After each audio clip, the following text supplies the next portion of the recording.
Hello, welcome to today's edition of Ghana's Day. My name is Edem Seshie. I'm a partner at the FIRMUS Advisory. FIRMUS Advisory is a consulting firm that is based in Accra. We have, what we do is we provide insights into the market, not only in Ghana, but across other West African countries. We also help with business registration and business setup in Ghana.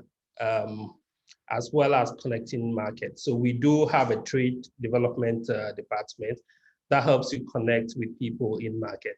Today, I'm going to share with you a few opportunities in Ghana. Ghana over the years has seen a lot of progress. One of the bright spots in Africa. We are known mainly for our democratic credentials. We've over the years had successful change of government among different political parties. And all this has helped in making Ghana a very stable economy where investors are always welcome to invest. So the presentation will focus on an overview of facts about Ghana. We'll look at both the economic and demographics of the country, and then I'll share the business opportunities. So Ghana has an estimated population of 30 million. Majority, 55% of that is below the age of 25. About 54% of the population lives in urban areas, Accra and Kumasi being the predominant areas. We have, out of the population, 46% of the total population of Ghana is considered as a middle class. So that is a huge asset owning part of the population and presents a lot of opportunities for anybody who is looking into the market to invest. Economically, pre-COVID, Ghana was doing extremely well, was one of the fastest growing economies in the world. We are usually above the West African average of growth. Last year, 2020, COVID destabilized the whole world, but we still grew at a 0.9%. We had an end of year inflation of 10.4%. The total GDP of Ghana is 67.7 billion, which is largely made of services, agri, and industry. The per capita income of the average Ghanaian is US $2,000, about $2,000. The targets for 2021 as set by government and largely confirmed by the IMF and the World Bank is we are expected to grow at 5%. Inflation should hit about 8% and the deficit of 9.5%. In terms of opportunities,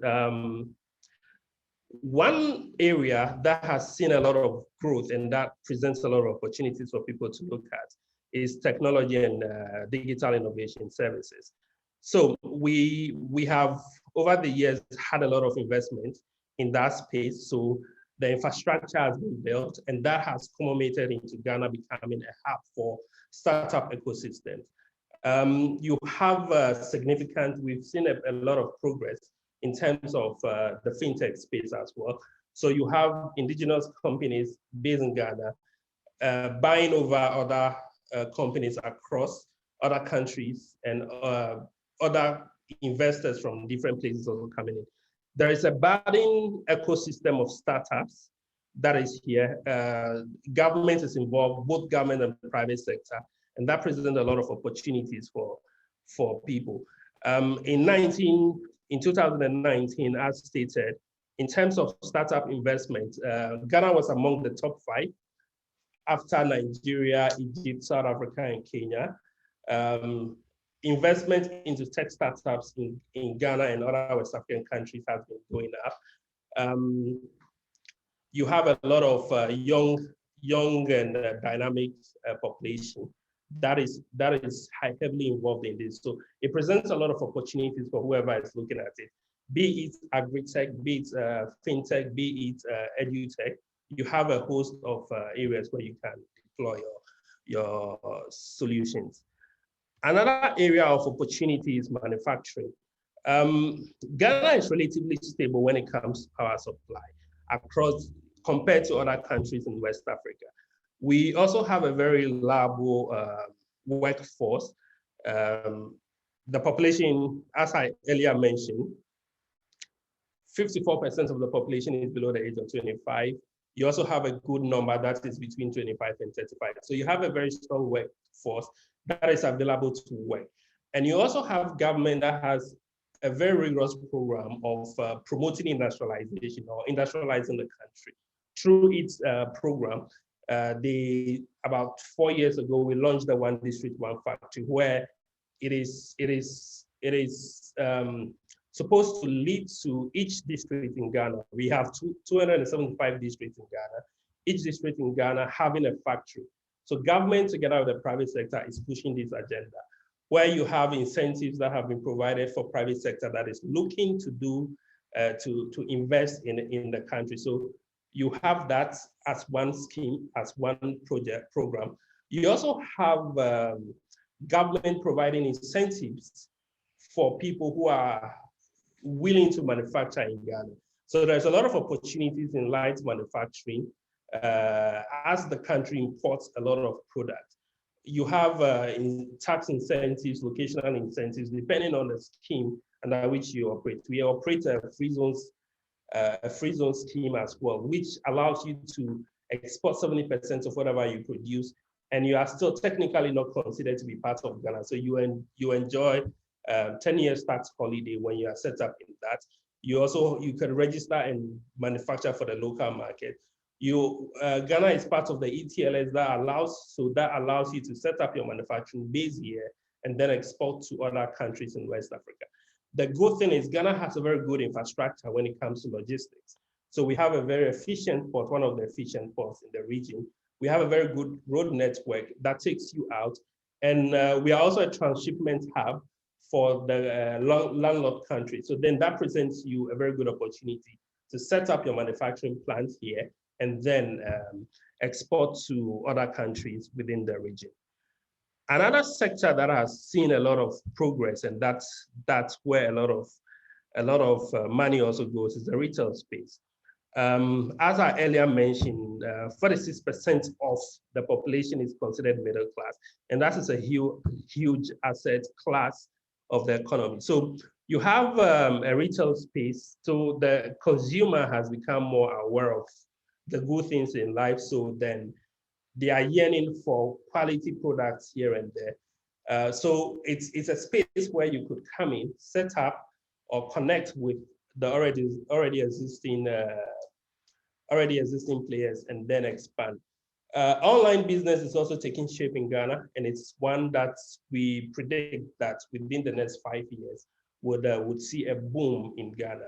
We have the likes of Jumia and the rest already operating, but we also have indigenous Ghanaian e-commerce companies that are also doing extremely well.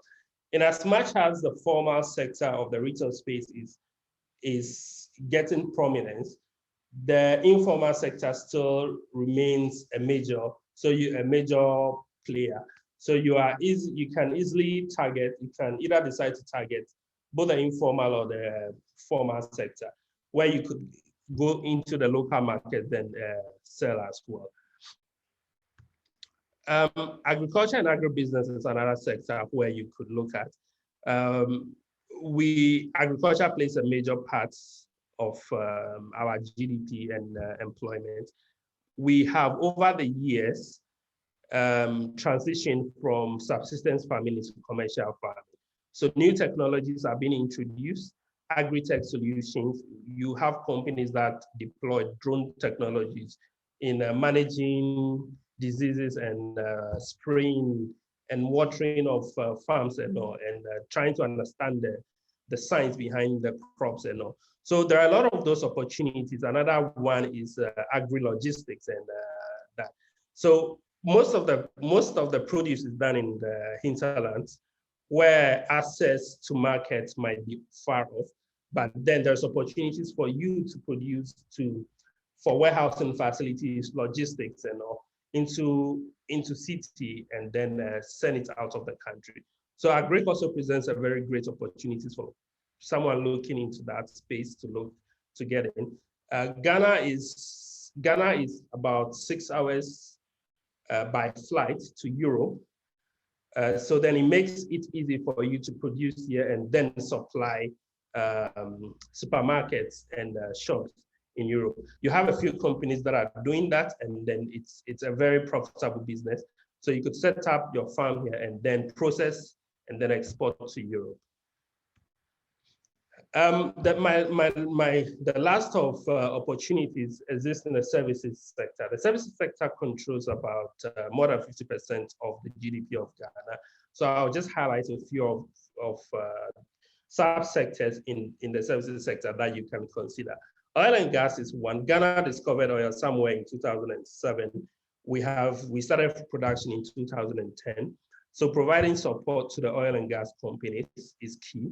Engineering and logistics support. There are yet to be developed fields, so there's a huge opportunity, and the country is growing in that regard. Tourism is one. So we are naturally blessed with a lot of natural vegetation, waterfalls, and all that. Eco-tourism and all. So there's a lot of opportunities in that regard where you could come in and set up a tourist facility where you would get people to come and utilize. Real estate is another area. Even though part of it is already saturated in terms of the high-end side of it, there's also a huge opportunity for the middle class as well as affordable housing. And then when it comes commercially, you could be looking at service offices and then the concept of shared offices. So that is one area that anyone who is interested in real estate can look at. You have hospitality. We are gradually becoming the melting pot for a lot of citizens from across the world, be it West Africa, East Europe, and all. So then there's opportunities for setting up hospitality for the hospitality industry in terms of restaurants and all. You have a few very good restaurants, but because of the influx of people who are working, there's also a lot of opportunities for that. So things for people to do, the social life of things and all. The last of the services sector that one can look at is the financial services. So we have a very robust financial service, but there's still a lot of opportunities for anyone who's looking at it. You could look at microinsurance, microfinancing, and all, universal banking, even though we do have a lot of banks, but then you could also look at specialized banking or go into specific areas. So generally, Ghana presents you with a lot of opportunities where you could come in and then invest. The best part is whatever you do here, you can replicate in other parts of West Africa. We are always the entry point for most companies that are looking to come into the market. So make time, explore the opportunities that Ghana has, and do make time and reach out to us if you need any more advice on where to put your investment. Thank you very much.